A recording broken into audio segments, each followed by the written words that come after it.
sommes dans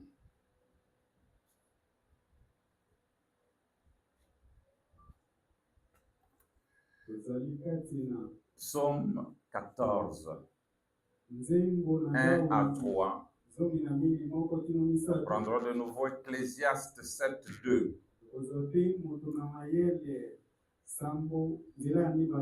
Et Romains 3, 9 à 12. Je vais le lire seul. L'insensé dit en son cœur, il n'y a point de Dieu. Ils se sont corrompus. Ils ont commis des actions abominables. Il n'en est aucun qui fasse le bien. L'Éternel du haut des cieux regarde les fils de l'homme pour voir s'il y en a quelqu'un qui soit intelligent, qui cherche Dieu. Tous sont égarés. Tous sont pervertis. Il n'en est aucun qui fasse le bien, pas même un seul. Dans Ecclésiaste 7:20, il dit non, il n'y a sur la terre point d'homme juste qui fasse le bien et qui ne pêche jamais.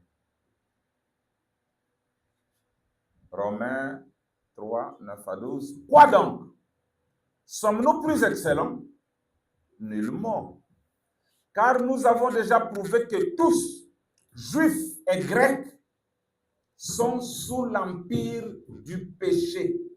Selon qu'il est écrit, il n'y a point de juste, pas même un seul. Nul n'est intelligent, nul ne cherche Dieu. Tous sont égarés, tous sont pervertis. Il n'en est aucun qui fasse le bien, pas même un seul. Job 14, 1 à 4. L'homme né de la femme, sa vie est courte, sans cesse agitée. Il est né, il est coupé comme une fleur. Il fuit et disparaît comme une ombre. Et c'est sur lui que tu as l'œil ouvert. Et tu me fais aller en justice avec toi. Comment d'un être souillé sortira-t-il un homme pur? Il n'en peut sortir aucun. Que le Seigneur ajoute des bénédictions à la lecture de sa parole. Vous pouvez vous asseoir. Un petit sujet très bien, peut-être qui va nous aider à être équilibrés dans la vie.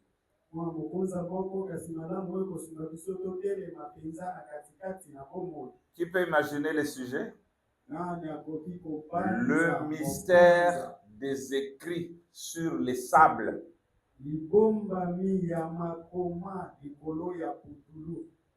C'est Jésus qui avait écrit sur les sables. Une fois, vous vous rappelez? Il écrivait par terre. Et nous allons parler un tout petit peu de ça.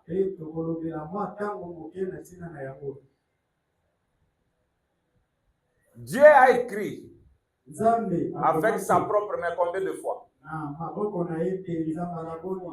Combien? Une fois. Où? Une fois. Sur la montagne avec Moïse. Et maintenant, ce qu'on a dit, Jésus qui écrivait. C'est que ça fait deux. Frère Moukadi dit qu'il a écrit 2 fois.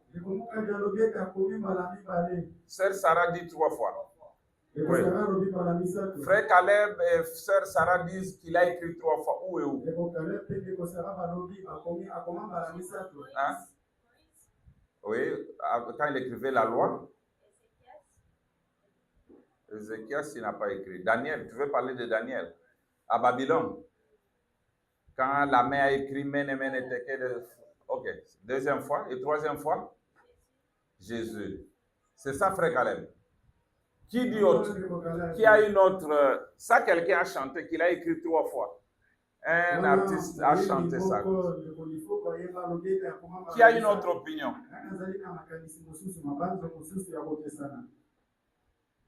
Il a écrit combien de fois? 3. Ah, la sœur Marthe ajoute 4. Quatrième fois.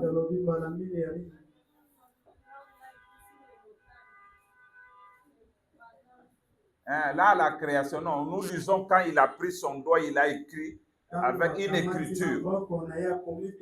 C'est aussi bien, mais... Personne d'autre? Frère Willy? Bon. D'après moi, il a écrit 5 fois.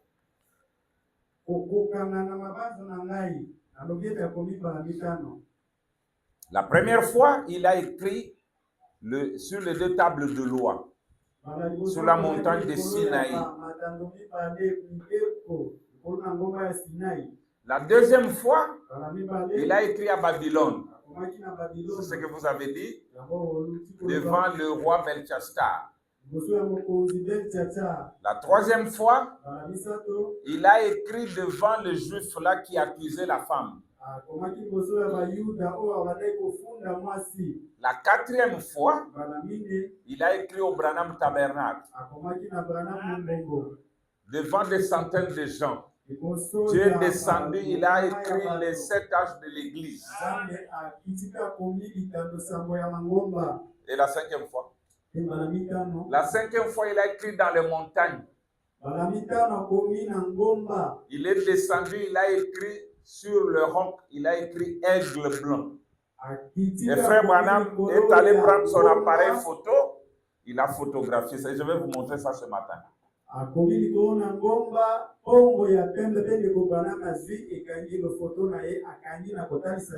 il faut beaucoup étudier la parole pour voir partout où Dieu a écrit. Je vais d'abord vous donner, quand il a écrit sur les tables de pierre, Exode 31, 18,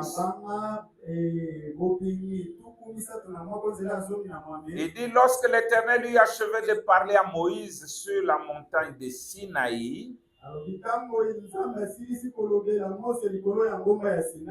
il lui donna le 2 tables du témoignage, table de pierre écrite du doigt de Dieu.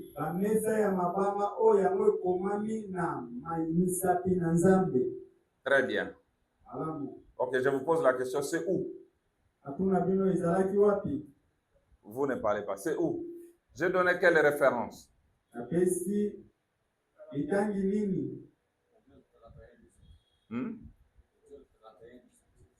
Exode 31, 18. Merci beaucoup, frère Joël.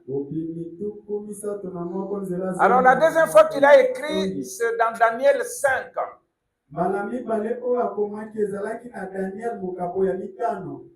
Versets 5 à 6.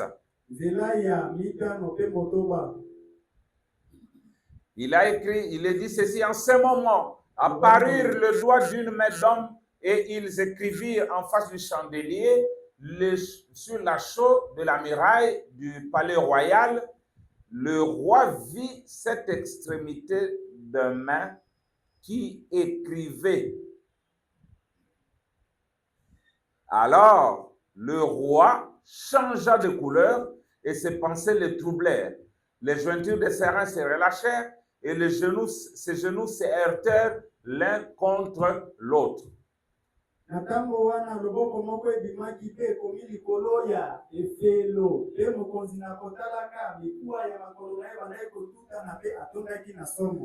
Maintenant, quatrième fois, je vous donne même une écriture dans le deuxième sceau. Ok, je lis ça. Maintenant, hier soir, comme nous aimons toujours le faire, en donnant cet enseignement sur les sceaux, nous l'enseignons de la même manière que pour les âges de l'Église. Et quand nous avons terminé notre enseignement sur l'âge de l'Église, la dernière fois, quand je les ai dessinés ici, sur la chair, sur un tableau, combien se souviennent de ce qui s'est passé? Il est descendu là, il est allé. Qui est descendu? Dieu. Il est descendu là, il est allé tout droit au mur, dans une lumière, et il a tout dessiné lui-même directement sur le mur là-bas devant nous tous. l'ange du Seigneur s'est tenu ici même devant plusieurs centaines de gens, de personnes. Quantième fois? C'est la quantième fois? Quatrième fois, très bien. Cinquième fois. 5.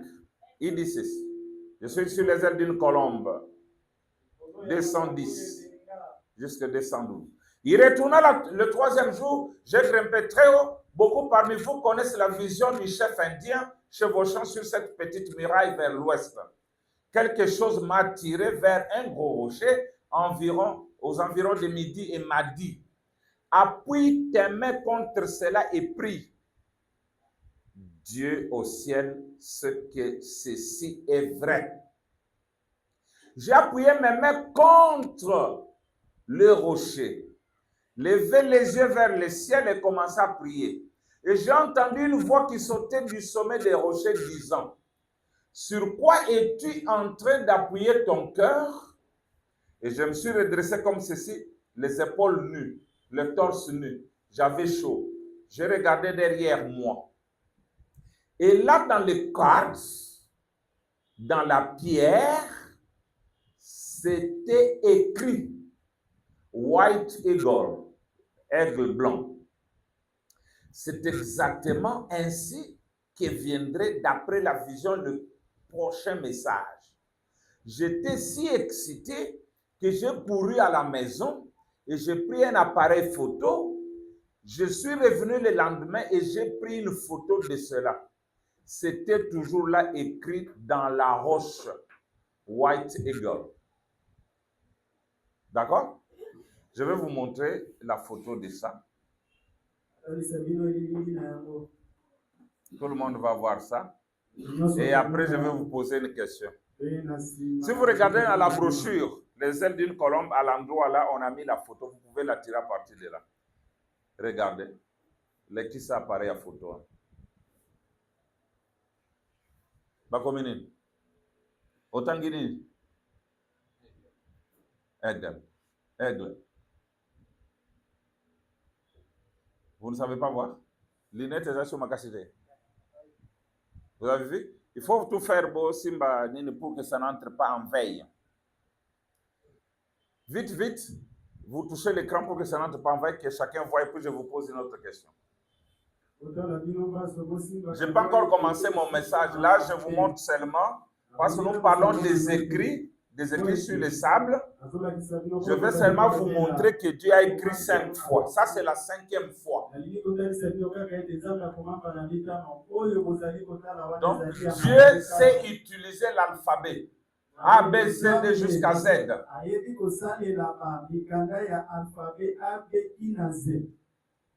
Bon, Moni? Eagle. White Eagle. Vous avez vu ça, frère Michel? Ah. Aigle blanc. Donc Dieu peut écrire. Et il a écrit plusieurs fois. Je me sens bien. Vous avez vu les enfants? Aigle blanc.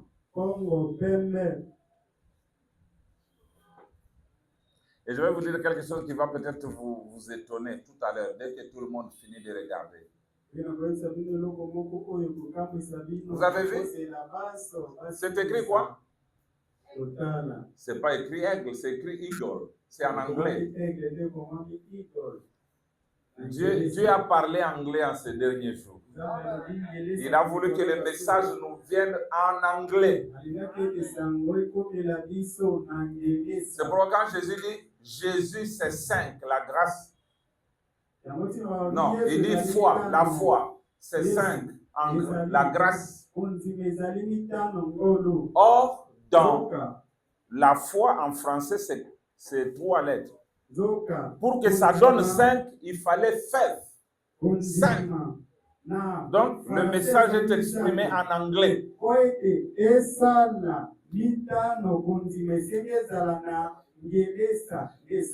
À cet endroit, personne ne peut y arriver.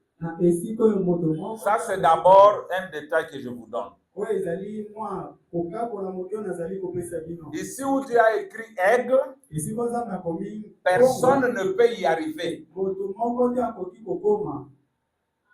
Parce que vous pouvez penser que je dise maintenant des choses. Qui a déjà vu l'écriture des frères Branham? Très bien. Maintenant, quand vous regardez ici, qu'est-ce que vous pensez? Vous ne voyez pas que ça se ressemble?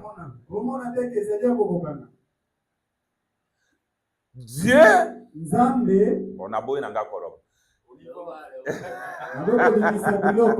les gens disent on y va.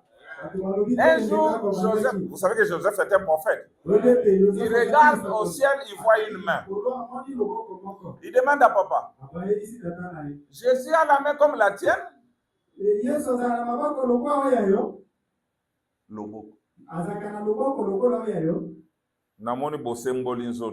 Mais quand l'ange avait acheté la chemise de ce prédicateur, Branham avait dit quoi?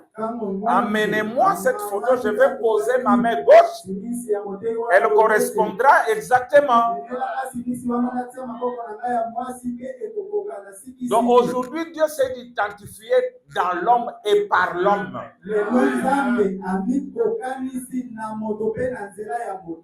Dieu a aimé cette stature ici.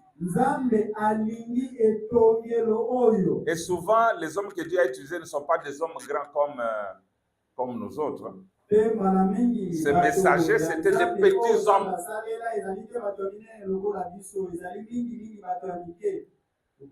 Frère, quand vous venez d'arriver, Dieu a écrit combien de fois avec sa main?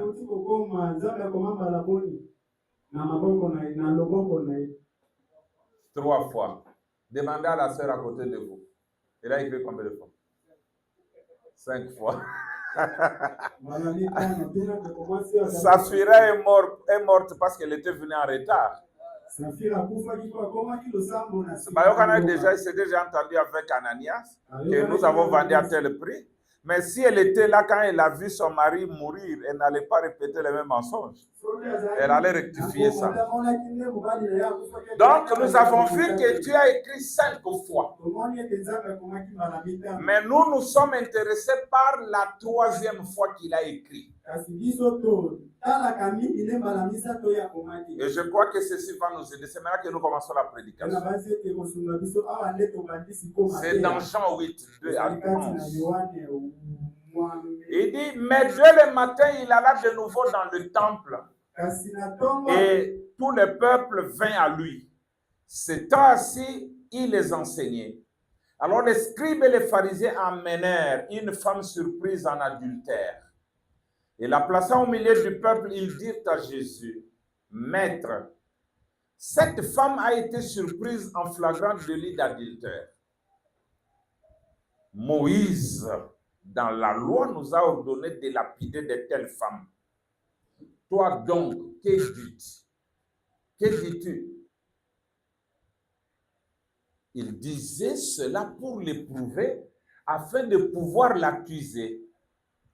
Mais Jésus s'étant baissé, écrivait avec le doigt sur la terre.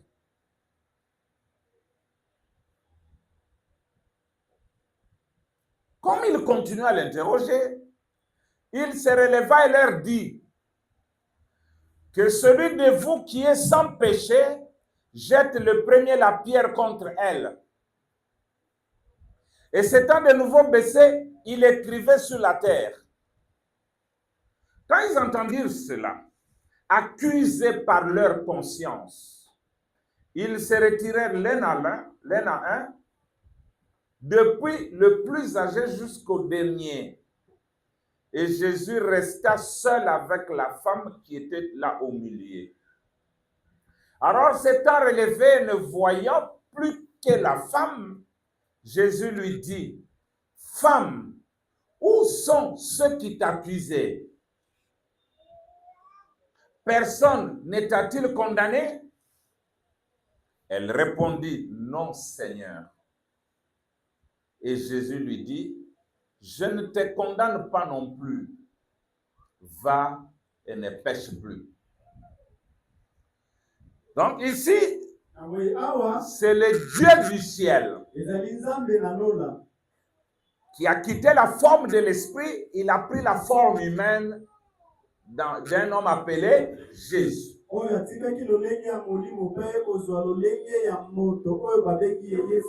Frère Willy, la première chose, qu'est-ce qui avait fait quitter Dieu du ciel pour qu'il prenne la forme humaine?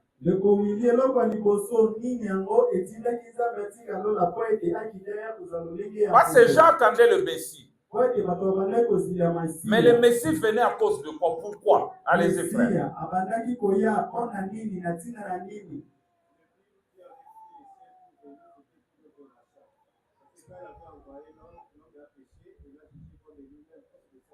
Applaudissez les frères. Pour les frères. Donc, Dieu, il a vu que l'homme avait péché. L'a-t-il abandonné? L'a-t-il condamné? Mais il est venu lui-même pour racheter cet homme-là. Mais regardez les gens pour qui Dieu est venu. Ils étaient là condamnés une femme. Il dit il faut la lapider parce que la loi dit qu'il faut la lapider.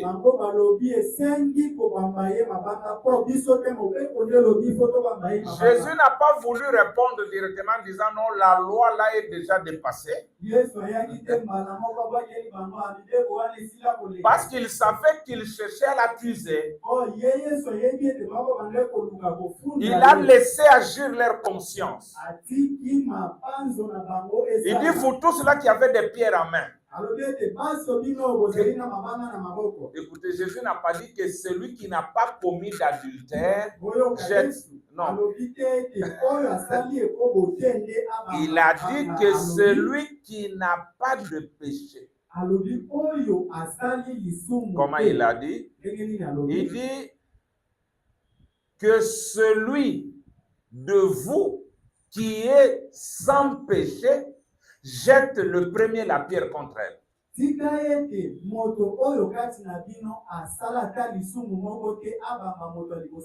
Asalate.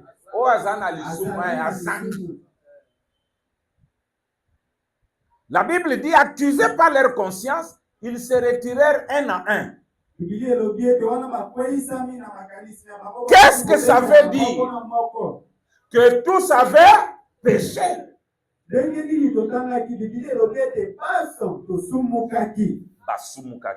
Tout ce qui était là. Ça ne veut pas dire, hein, sœur Sarah, ça ne veut pas dire que tous avaient commis adultère, mais chacun avait un péché quelconque.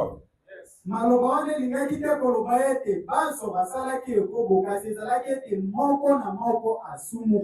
ont brandi celle qui a commis adultère,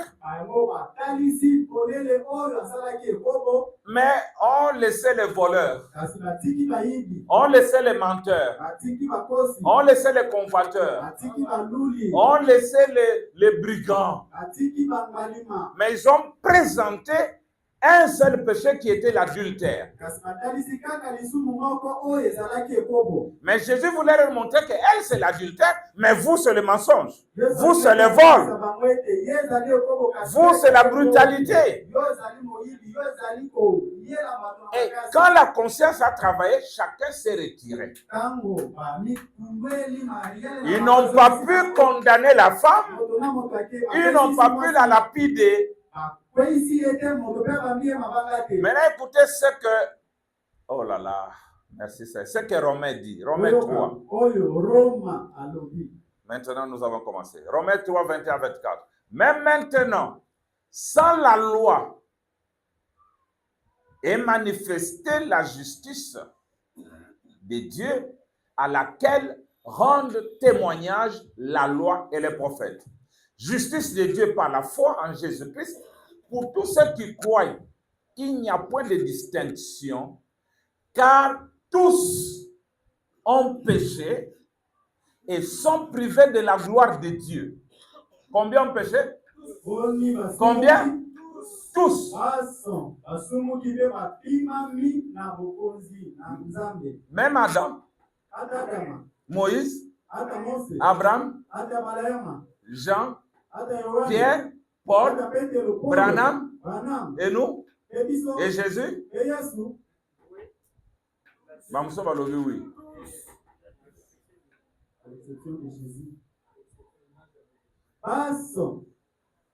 Tous ont péché, sauf Jésus. La Bible dit, parmi 1000 femmes, je n'en ai trouvé aucune. Mais parmi 10 000 hommes, j'en ai trouvé un. Et c'était Christ. Parce que lui n'est pas né du sexe, par le désir sexuel. Il n'a pas péché. Mais nous tous, dès que vous êtes conçus,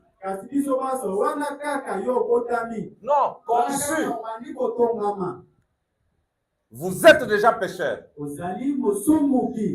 Branham dit, prenez un bébé, privez-lui le sang.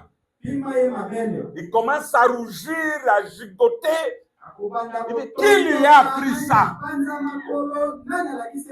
Il dit, c'est le péché qui est en lui. Il dit, nous sommes venus tous au monde en disant des mensonges. Et ils sont gratuitement justifiés par sa grâce, par le moyen de la rédemption qui est en Jésus-Christ. Ça, c'est Paul qui dit. Frère Michel, accordez-moi maintenant votre attention. Regardez. Frère Branham me raconte une histoire que je vais vous lire maintenant. C'est alors que vous allez comprendre. Je suis dans le témoignage. Prêché le 2 septembre 53. Je commence au paragraphe 2. Je lis seul. Écoutez. Eh bien, nous sommes heureux d'être ici ce soir. Nous sommes très heureux. Et nous regrettons que le temps continue à être ce qu'il est. Mais nous comprenons que demain, ou les jours suivants, il y aura une éclaircie, selon ce qu'a dit le présentateur météo. J'espère qu'il a raison. Mais de toute façon, le Saint-Esprit viendra malgré tout à notre rencontre. Il ne nous délaisse jamais. Il sera toujours ici de la même manière. Je l'aime ce soir. Et je sais que vous aussi, n'est-ce pas? L'Assemblée dit Amen. Alors, je suis très heureux que tout le monde soit amoureux de Jésus. Il est amoureux de nous tous. Jésus est amoureux de nous tous. C'est ce qui est bien, n'est-ce pas? Car il nous a aimés avant que nous ne l'aimions. Écoutez. Quand nous nous comportions d'une façon vraiment odieuse et contraire à Dieu, lui cependant, il nous a aimés.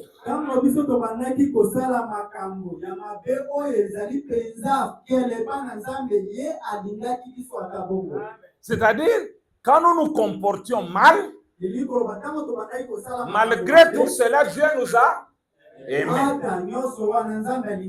Écoutez. Ça semble mal, n'est-ce pas, de penser que, frère Yann, je ne sais pas si je pourrais supporter cela très longtemps, que quelqu'un soit très méchant et en désaccord avec moi et que je continue à l'aimer. Abin de Korian, na koki koike lampiko tango molaite moto azala na kanza pe andi makangata mokete kasatako bongo ngana koba kolingaye. Parce qu'aujourd'hui dans ce monde, quelqu'un qui est méchant, quand vous l'aimez, on vous traite de tous les noms. Quand vous supportez quelqu'un qui est mal, non, pourquoi tu lui parles? Pourquoi tu le fréquentes? Pourquoi? C'est ça même la preuve que tu as Dieu. Ndanga, écoutez. Je lis ça encore. Une fois, ça ne fait pas longtemps, je tenais une réunion dans l'Ohio. Et oh, la grande arène était bondée et nous étions tout simplement. Je devais loger loin à la campagne, dans un motel. et nous mangeons dans un petit restaurant dans le car. Et oh, ce sont les gens les plus gentils. Et ces gens étaient très aimables. Nous les avons beaucoup appréciés.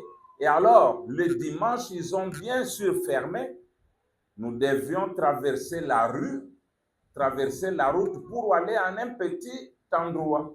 C'était un petit endroit très mondain où il y avait un de ces petits jukebox très bruyants que tout le monde jouait.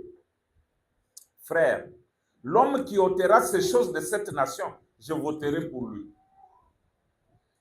Bakangi côté bazali kolia bon il fallait pas que ndolia côté wana makambo kaka ba mondain, la musique mondaine, les jeux mondains. Mais aujourd'hui les frères sont dans des milieux comme ça, ils ne se gênent pas. Au lieu d'aller dans des endroits calmes, ils vont dans des endroits où ça fait pitié même. Ils sont là, ils écoutent tout, ils voient tout. Moi, je ne mange pas. Je suis venu seulement manger. Je ne suis pas occupé. Il dit, je voterai sûrement pour lui. Or, il n'y aura aucun président qui va enlever ça. Vrai ou faux? Branham lui dit qu'un président qui va fermer les bars et les compagnies de cigarettes, on va l'abattre.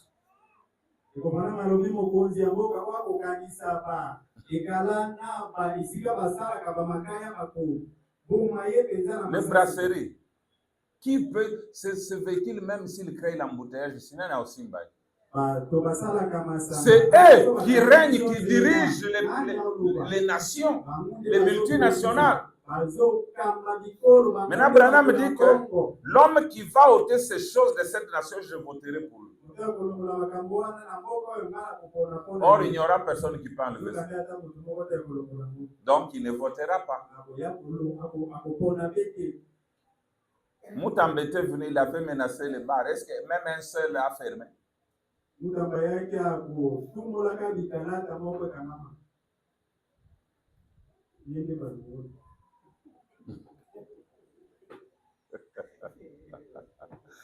Avait comme le quoi interprète à Denis Les. Mais il a bien parlé. Mais il a bien dit Yende Balongoli. Écoutez, et toute cette musique insensée jouée, et aussitôt que je suis entré là-dedans, la première chose que j'ai remarqué, c'était un policier qui se tenait là en lassant d'un bras une jeune femme. Il jouait à machine à sous. Abraham a côté kakabwa côté policier. Alingi pe abeta na machine ya mbongo. Écoutez Branham. Eh bien, c'est illégal de jouer à la machine à sous dans l'oyo. Mobeko pekisi kobeta machine ya mbongo. Mais qui joue? Qui joue à la machine? Le policier qui est censé faire respecter la loi, c'est lui qui joue avec une femme dans ses bras. Et bien ensuite, la chose suivante que j'ai remarquée en regardant là derrière, c'était une jeune femme vêtue d'une manière très indécente et elle était assise à moitié ivre à côté d'une table de quelques jeunes gens avec.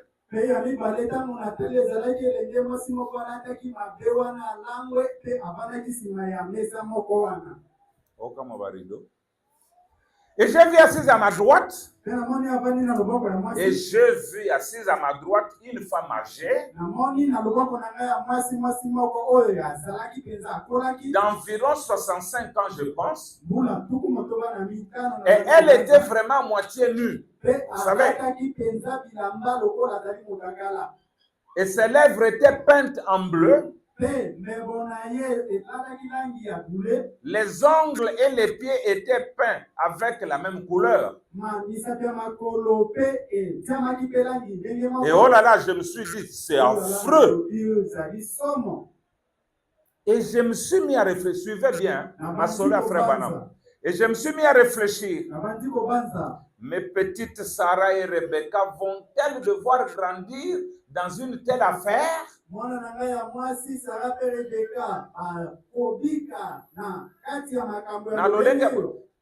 Quelle sera l'issue? Je me suis dit, oh Dieu! Comment peux-tu supporter de regarder cela? C'est comme si tu devrais tout simplement te mettre en colère et faire sauter ce monde.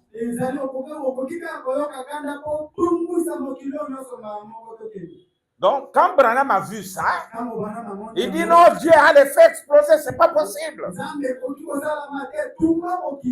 Et puis, pendant que je me tenais là, regardant cela, j'ai critiqué cette femme.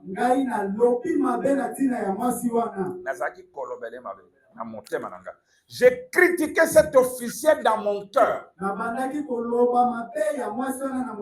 Comme nous le faisons souvent, écoutez. Mais je ne m'étais pas encore assis à la table. La pollution. La moisson. C'est dit un homme de Dieu. C'est dit une sœur. Écoutez. Et quelque chose a semblé me dire. Viens ici de ce côté. J'aimerais te parler. C'était mon patron. Qui? Dieu.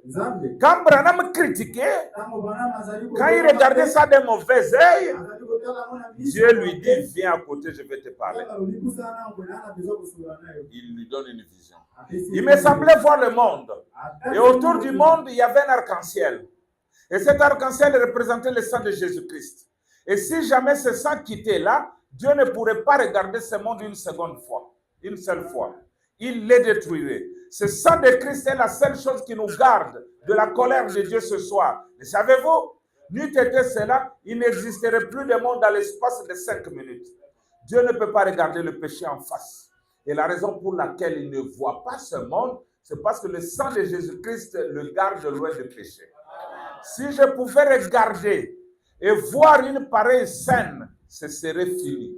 Il est tellement saint, il ne pourrait pas supporter cela. Alors, mais le sang de Jésus. Ensuite, voici ce qui m'est apparu. Je pensais voir le sang de Jésus, qu'il agissait comme un pare-choc, juste comme celui d'une voiture. Au lieu que cela heurte la voiture, cela heurtait le pare-choc. Et le pare-choc protège la voiture. Et je me suis dit, c'est ce que le sang de Jésus. C'est un pare-choc contre nos péchés, qui fait qu'avant que cela aille devant Dieu, c'est lui qui reçoit cela. C'est un pare-choc. Et je me suis dit, oh là là, voilà que j'ai critiqué cette femme-là. Je n'ai peut-être pas fait cela. Je n'ai peut-être pas agi comme ces policiers. Mais aux yeux de Dieu, cependant, j'étais un pécheur autant que...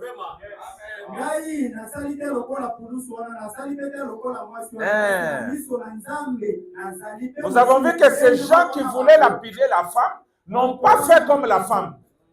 Mais néanmoins, ils étaient pécheurs comme la femme. Branham n'a pas fait comme ces policiers. Il n'a pas enlacé une femme. Il n'a pas joué à la machine à sous. Mais il était pécheur comme eux. Oh là là, je me sens bien. Écoutez. Autant que la femme qui était assise là, le péché, c'est le péché, c'est tout. Vous voyez? Aimez-vous, frère Branham? Écoutez maintenant. Peu importe votre moralité, vous êtes un pécheur. Vous êtes simplement un pécheur. Sœur Marthe dit amen à ça. Maman dit, peu importe ta moralité, tu n'injuries pas, tu ne fumes pas, tu ne bois pas, tu ne commets pas d'adultère, mais dit malgré cela, tu es un pécheur. Alors je me suis dit, oui. Et Dieu m'aurait tué ni t'était le sang de Jésus-Christ qui garde mes péchés loin de sa présence.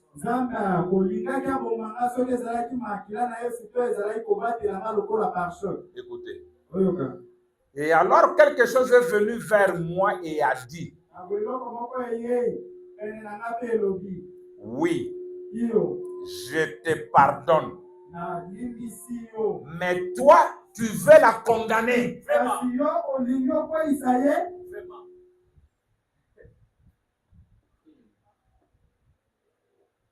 Mardoché, abiyo na limbisi yo. Kasi olingyo kwa isa mwana mwasi oponani. Je me suis dit, oh Dieu, c'est vrai, c'est vrai. J'ai vu alors mes péchés un jour, j'ai rampé jusqu'à lui. Et j'ai vu un vieux livre posé là. Le nom de William Branham était écrit dessus. Et toutes sortes de péchés étaient dedans. Et j'ai dit, Seigneur, je suis vraiment désolé de t'avoir fait autant saigner. Et son visage était couvert de sueur et le sang coulait. Et j'ai dit, c'est moi qui ai fait cela. Veux-tu me pardonner? Et il a pris sa main, il a plongé dans son côté et il a écrit sur ce vieux livre, acquitté. Et il a jeté cela derrière lui dans la mer de l'oubli pour ne plus jamais s'en souvenir contre moi. C'est juste. Écoutez, eh bien, il m'a pardonné. Et moi, je voulais la condamner. Cela a changé mon attitude.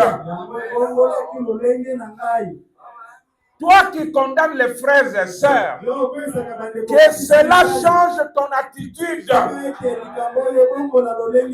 Je me suis avancé là, vers cette femme. J'ai dit bonjour. Elle était en compagnie de deux hommes. Elle se conduisait très mal. Et alors, ils sont simplement sortis. Et je me suis avancé. Et j'ai dit, veuillez m'excuser. Elle buvait. Elle a dit, oui, monsieur. Et j'ai dit, j'aimerais vous parler. J'ai dit, je suis un ministre. Elle a dit, oui. Et j'ai dit, je suis un ministre. J'ai dit, je me demande si je pourrais vous poser une question. Pourquoi faites-vous ceci? Vous comportez-vous comme ceci? Êtes-vous une mère? Elle a dit oui, monsieur. J'ai dit, mais pourquoi buvez-vous et tout? Puis-je vous poser cette question? Si cela ne vous blesse pas? Eh bien, si vous aviez entendu l'histoire de cette femme, et c'est une histoire à vous briser le cœur. Vous voyez? Branham l'a condamné. Maintenant, en lui posant la question, elle lui a raconté son histoire. Vous condamnez les gens sans connaître leur histoire. Vous ne savez pas ce qui fait que cette personne soit ce qu'elle est. Toutes les femmes prostituées que Dieu a sauvées dans la Bible, c'était des femmes qui souffraient, qui faisaient la prostitution pour manger. Caleb, c'est ça. D'autres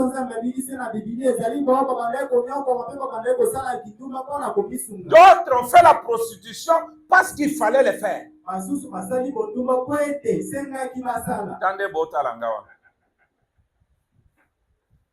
Quand Jésus est venu, il a dit, c'est une fille d'Abraham.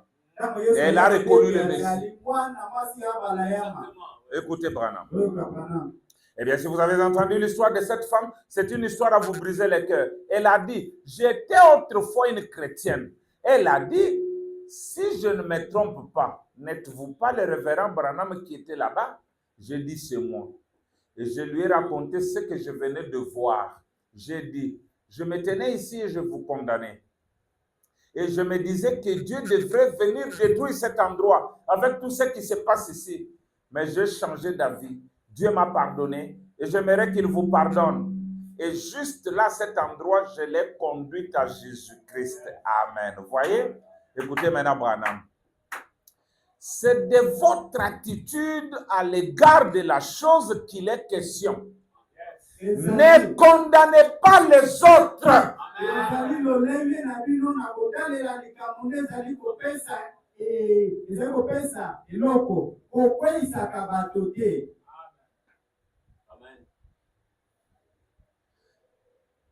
Levez-vous un peu. Je veux que ceci pénètre. C'est ce que Frère Lys avait prêché ce jour-là. Ça m'avait vraiment béni. J'ai juste parlé, toute cette masse s'est levée. Or, je n'ai pas la force de vous faire lever tous. C'est pas vrai.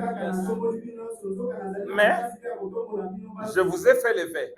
C'est qu'il y a un moyen de faire lever des choses qui sont lourdes. Donc, nous pouvons changer notre vie. Exactement. Par la parole. Saluez votre voisin. Écoutez-moi. Gardez seulement la main sur votre voisin. Écoutez maintenant. Écoutez, Branham. Oui. Faites comme botte, Simba, voilà. Écoutez maintenant, Branham. C'est votre attitude à l'égard de la chose qu'il est question. Ne condamnez pas les autres. Dites Amen. S'ils se comportent mal, Bazali. Soyez bons envers eux de toute façon. Ne tenez simplement pas compte de ces choses. Parce que Dieu a dit ne pas tenir compte de beaucoup de choses à votre sujet et à mon sujet.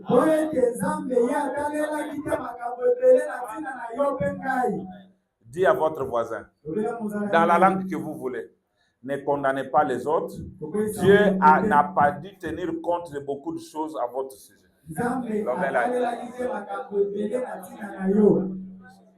Ok, bon fan. Merci. Banda Lelo, écoutez-moi, Église. À partir d'aujourd'hui, ne condamnez pas les gens. Pourquoi? Parce que Dieu n'a pas aussi tenu compte de beaucoup de choses que vous et moi nous avons faites. Branham dit c'est juste.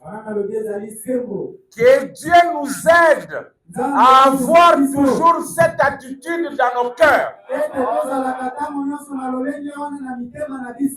Priez pour moi afin que je ne considère plus jamais les gens de cette manière.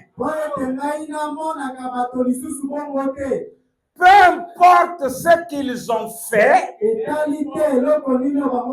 peu importe ce qu'ils font, que je les considère toujours comme des créatures de Dieu, que Dieu a envoyé son Fils pour prendre leur place.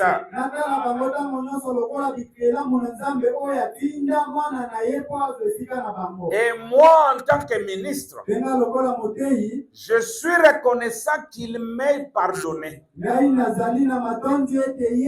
Et j'aimerais qu'il leur pardonne aussi. C'est de cette manière que nous devrions nous y prendre. Tika ko condamner bateau. Écoutez votre prophète. Démonologie. Domaine religieux, paragraphe 219. Ne condamnez personne. Aimez tout le monde. Il fallait que j'écoute un amen. Il dit, ne condamnez personne. Aimez tout le monde. Si vous ne pouvez pas aimer du fond de votre cœur, alors Christ n'est pas avec vous. Accorde-moi quelques minutes. Accorde-moi quelques minutes. D'accord? Nous devons changer d'attitude.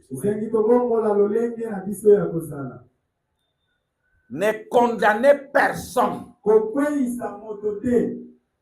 L'influence du 15 mars 64, paragraphe 100. Vous voyez, il y a une autre chose que nous devons savoir. Peu importe combien Dieu vous a béni, vous n'avez pas le droit de réprimander les oies de l'Éternel ou de dire quelque chose contre eux. C'est vrai. C'est Dieu qui s'en occupe. S'ils sont à réprimander, ce sont ses enfants. Laissez-les tranquilles. Vous n'êtes pas censé le faire, voyez-vous. Qu'est-ce qu'un noix?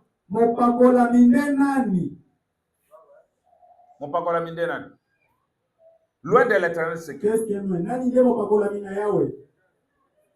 Hein? Pasteur, serviteur de Dieu, qui? Tout celui qui a le Saint-Esprit, c'est un noix. Dites Amen. Amen. Quand vous avez le Saint-Esprit, vous êtes loin du Saint-Esprit.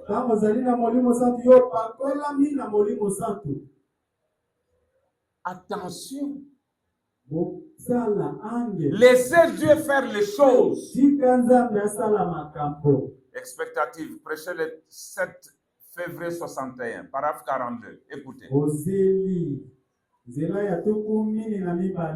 êtes prêts? Je lis seul. Siméon, ce grand saint de Dieu, était un homme de bonne réputation. Et aujourd'hui, il se trouve que des gens disent, mais un instant, monsieur, je suis un homme d'affaires, je suis médecin, je suis professeur. Vous ne valez pas mieux qu'un autre. Je suis professeur. Je suis ceci. Vous ne valez pas, je parle de toi qui venais de défendre. Vous ne valez pas mieux qu'un autre.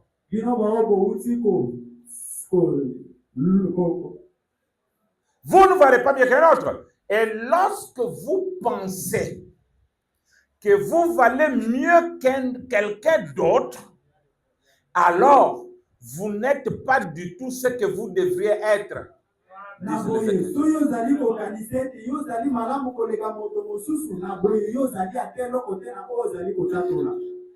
Yes. Il dit, c'est ce que disent les Écritures. Vous voyez, lorsque vous en arrivez au point, vous devez. Comment pouvez-vous avoir la foi lorsque vous vous attendez à recevoir les honneurs les uns des autres? Vous voyez? Vous devez toujours user de prévenance réciproque. La vie de Christ, c'est d'user de prévenance envers votre frère ou votre sœur. Qu'est-ce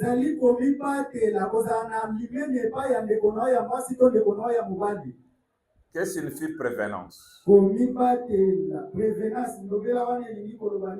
C'est inclination à aider autrui en devançant ses désirs.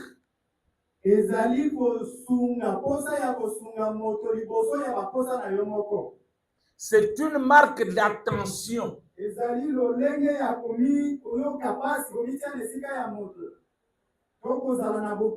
dit la vie de Christ, c'est d'user de prévenance envers votre frère ou votre sœur. Et s'ils sont dans l'erreur, ce n'est pas grave.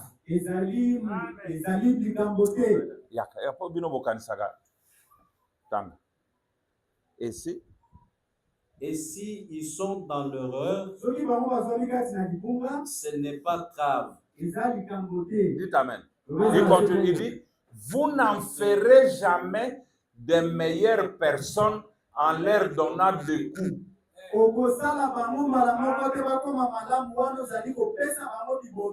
Devenez bon. Devenez bon. Devenez bon. Jamais. Vous n'en ferez jamais de meilleures personnes en leur donnant des coups. Entourez-les de votre bras et relevez-les.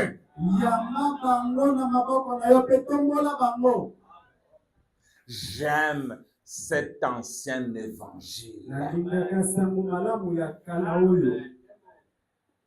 Yakosalani. D'entourer les bras et de relever la personne qui est tombée. Branham dit que l'attitude chrétienne, ce n'est pas de l'enfoncer. Dieu a quitté le ciel. Quand il vous a vu par terre, il est venu pas pour vous enfoncer, mais pour vous relever.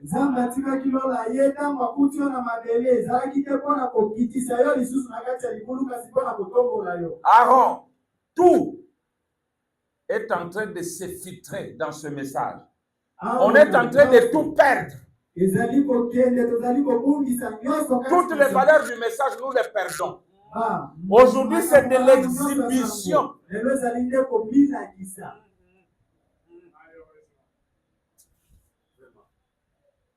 L'amour qui existait n'existe plus. C'est chacun pour soi. Dieu pour tous. On ne sent plus la douleur de quelqu'un d'autre.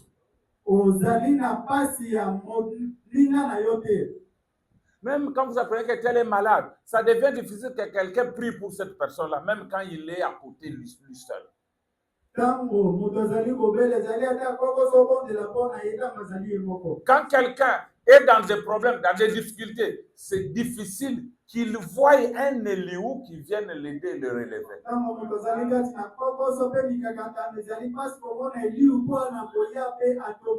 Quand quelqu'un est dans les besoins, c'est difficile que quelqu'un prenne même $1 qu'il donne pour que cette personne soit aidée. Maintenant, le message, c'est quoi? J'ai mis dans le groupe quelque chose là. Qui a lu? J'ai mis quelques citations dans le groupe. Quelqu'un peut chercher et me lire ça? C'est-à-dire que les gens n'ont même pas lu. Combien ont lu ça? 3 personnes. 4. Ça, qu'est-ce que ça signifie? Que celui qui n'a pas lu lise ça. C'est votre prophète. J'ai dit quoi?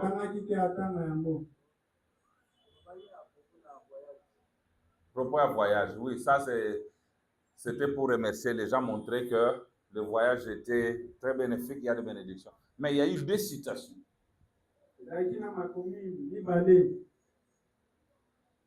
Personne n'a trouvé? 2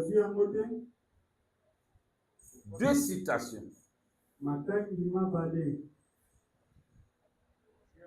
C'est maintenant que vous venez de voir. Pas celle-là. Ah.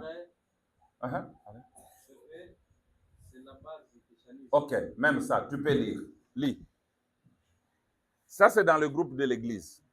C'est vrai. C'est la base du christianisme.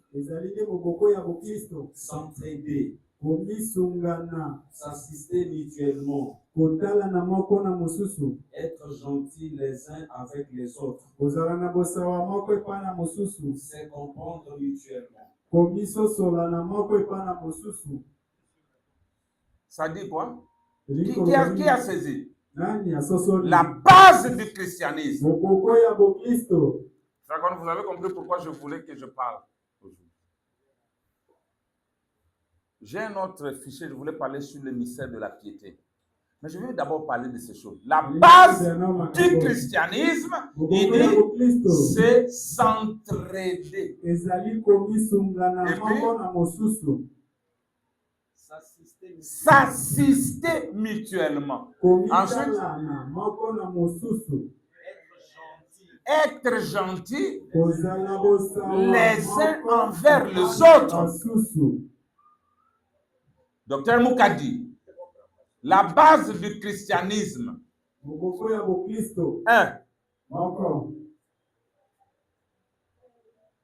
Tu n'es pas ici. 1. Élie, 2. Tu n'es pas ici. Hein? Tu n'es pas ici. Tu es déjà dans ton boulot. Base du christianisme. Aaron, 1. Mais nous venons de citer ça maintenant. 1.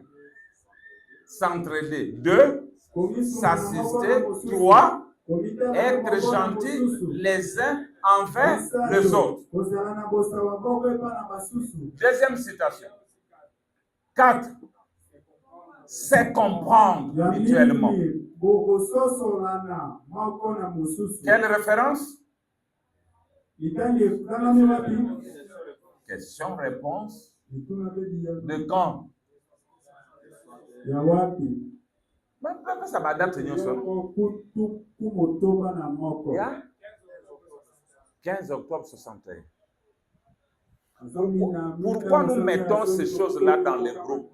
Si c'était une affaire politique, tout le monde allait réagir. Ou quelque chose arrive, tout le monde... Mais là, on met des citations qui doivent vous bâtir.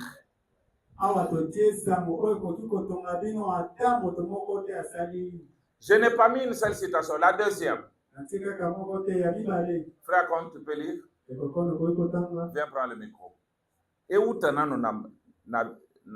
téléphone? Ça vient de vos téléphones. Fais ce micro.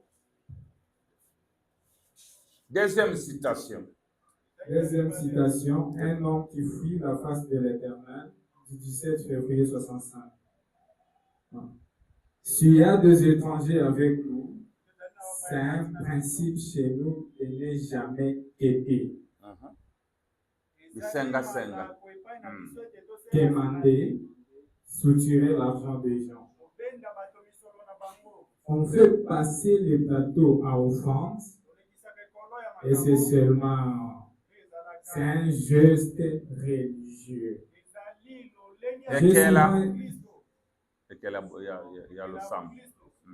J'ai souvent essayé de ne même pas du tout faire passer le plateau à offrande,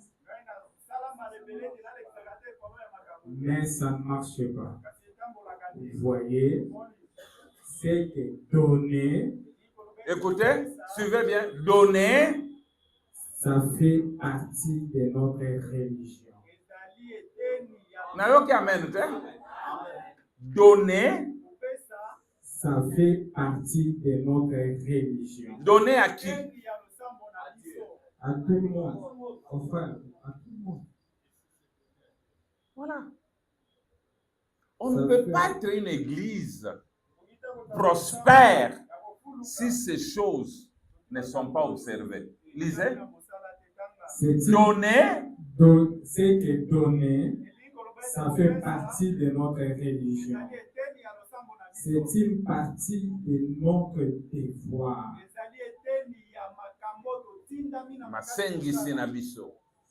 Peu importe si c'est juste une pièce de 10 cents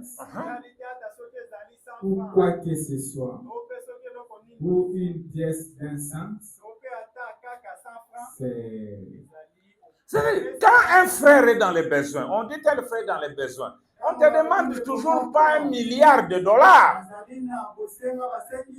Si ça vient du cœur, même 1 000 francs ici vaut plus que 15 000 peut-être. Quelqu'un d'autre qui n'a pas donné avec le cœur.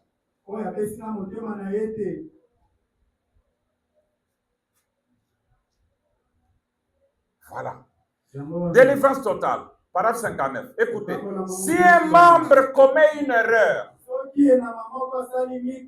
ne le repoussez pas.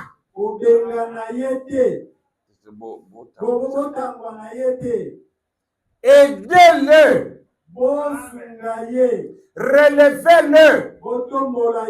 Réunissez-vous, ayez un entretien les uns avec les autres. Voilà ce que dit l'Écriture. Quand nous commettons une erreur, nous allons auprès de Dieu. Avant d'aller auprès de Dieu, nous devons aller auprès de la personne que nous avons offensée.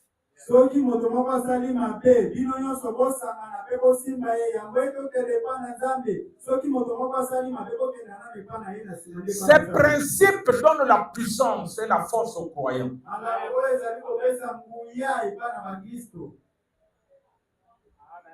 Le croyant n'est pas un accusateur. Voilà, il a fait. Voilà, il a fait. Non. Le croyant est un rédempteur. Il rachète. Il se met toujours entre les pécheurs et les dieux saints pour racheter les frères. Vraiment dit que le Saint-Esprit, c'est le Père à nouveau qui vous donne une place pour votre frère et votre sœur d'Égypte. Il dit qu'il vous met dans la position d'Adam et Ève. Adam, où es-tu? Adam, où es-tu? Tu circules là dans le jardin cherchant ton frère.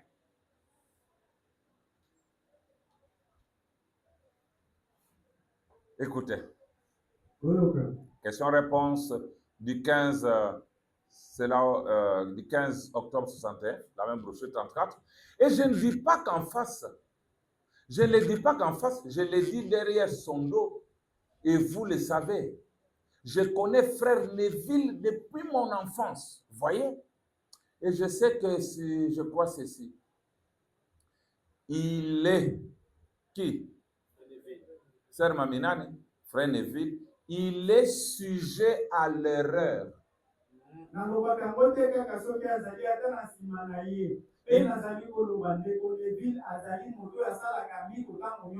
Comme nous tous. Nous sommes toujours sujets à ça. Nous sommes toujours des êtres humains. Mais regardez Branham, connaissant tout ce que Neville était, mais quel respect, quel honneur il donnait à Neville. Et si oui, Neville est resté pasteur jusqu'à la mort de frère Branham, c'est parce que Branham le soutenait. Mais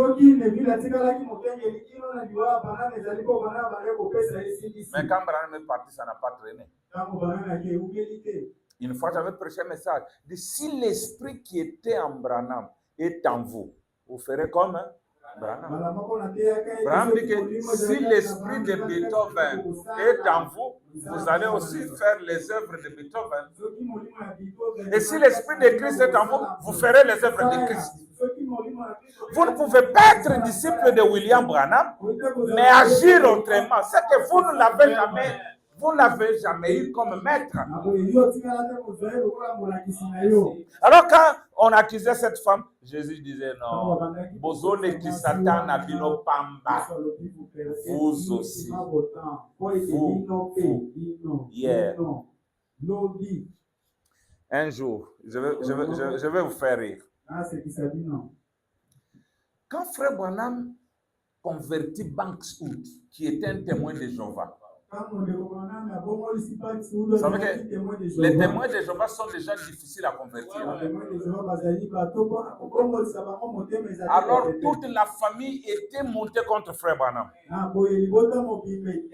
Il commence à menacer frère Branham. Un autre est venu. Oh d'ailleurs! Branham le regarde. Il dit hier, tu étais dans tel hôtel. Tu étais dans tel hôtel? Dans la chambre numéro tel. Avec la femme de quelqu'un. Son mari est venu toquer à la porte avec une arme à la main. Tu avais bien fait de te sauver par la fenêtre. Oh là là! Mais vous trouvez des chauves-souris qui veulent blaguer avec Branham? Quelqu'un qui connaît la vie des gens comme ça?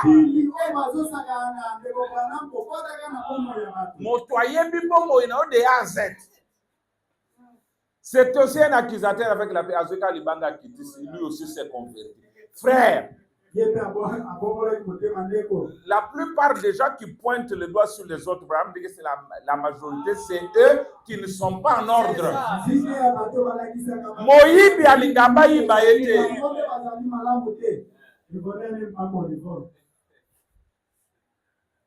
Ça, c'est William Branham. Bon, bien que le deuxième poule n'était pas, le parfait, mais moi, j'ai aimé ça. Si Branham était là, j'irais seulement pour qu'il puisse discerner les pensées de mon cœur. Mais il y avait quelque chose de plus que ça, c'était le troisième poule.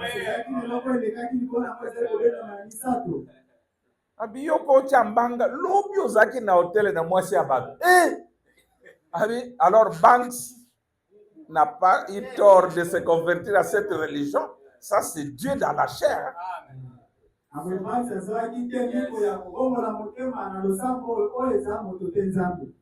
D'ailleurs, ça nous amène déjà à l'autre. Les gens ne comprennent pas qui est réellement William Branham. En conclusion, je vais dire quoi? Ne condamnez personne. Qui a dit ça? C'est pas moi, ne condamnez personne. N'est-ce pas? Oui.